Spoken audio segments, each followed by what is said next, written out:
Il y a 3 semaines, Nancy reçoit la réponse à sa demande d'asile en France après avoir fui l'Angola avec ses 3 enfants il y a 1 an et demi. Négative.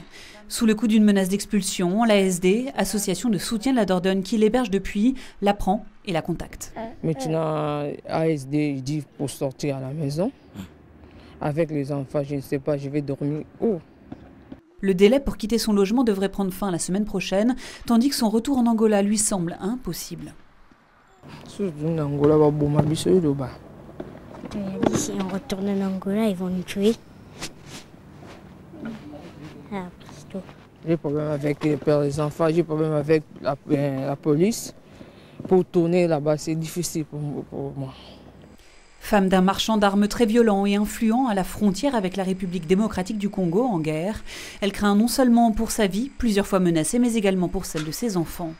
Paniquée, sous le coup de l'annonce, il y a 48 heures, elle expose enfin cette situation à l'école de ses 2 grands. Elle s'est confiée autour d'elle et voilà, et finalement c'est venu à notre... Les parents d'élèves ont été informés.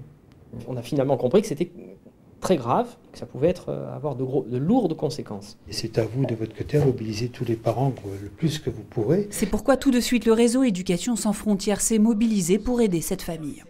Ce sont des élèves brillants, bien intégrés, qui ont des camarades de classe, qui en 1 an et demi ont réussi à apprendre le français, à le lire, à l'écrire, qui se sentent parfaitement intégrés dans l'école où ils sont.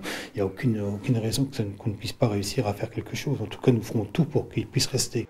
Dès ce soir, les parents d'élèves de l'école ont monté un collectif pour soutenir la mobilisation. Une manifestation devrait être organisée la semaine prochaine.